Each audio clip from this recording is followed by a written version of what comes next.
For more, let's go to Washington and speak with our correspondent there, Dan Raviv. Dan, President Trump seemed to then throw the ball to Congress, saying, now, Congress, you have to act. What is he expecting Congress to do now that they've rescinded the Dreamers Act?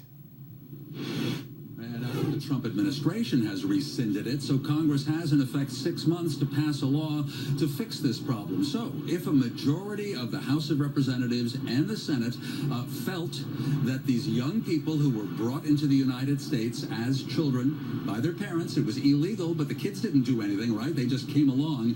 If Congress wants to give them work permits, study permits, maybe even a pathway to citizenship, Congress can do it. So Trump is, in effect, daring Congress to take action. It's not impossible, Calev, but it certainly does feel like Trump has decided, I don't want to handle this decision. Calev. Dan, I saw a tweet from Governor Cuomo of New York already, almost instantaneously saying he will fight, New York State will fight this in the courts. Is this something, today's action, that could be reversed in the courts, or is that a long shot?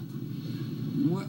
Long shot? Hard to say. There's already legal action against what President Barack Obama did when he started DACA, this program that allowed those young people to register, give their details, get actually a document that allows them to study or work in the U.S. And so the attorneys general of almost a dozen states filed suit against that. In general, they are conservative Republicans. They're keeping up that lawsuit.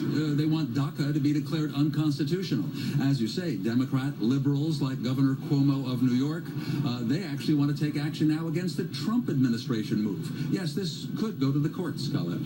Now, many leaders in the business community, prominent figures, actually pleaded or requested the Trump administration not take this action. Is this yet another, we see division between some of the top names in the business communities that traditionally you might associate with supporting a Republican administration, and divisions with President Trump?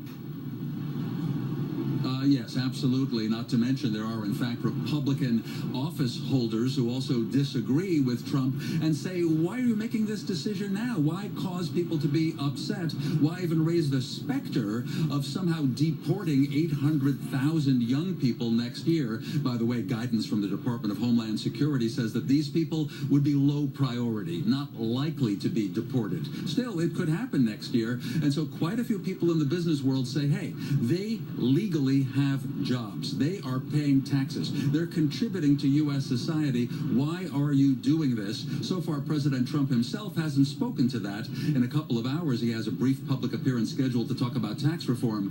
But Trump will be asked, I'm sure, about the immigrants and DACA, Calev. Just very briefly, Dan, Attorney General Sessions was the one who presented it, which was an interesting choice, instead of the president himself. Well, Sessions doesn't want to be soft on these immigrants at all. Sessions is definitely a hardliner on immigration. Trump is in general, but he said many times he has a soft spot for these young people, the so-called dreamers of DACA. That's where you see the divide within the administration, Calev.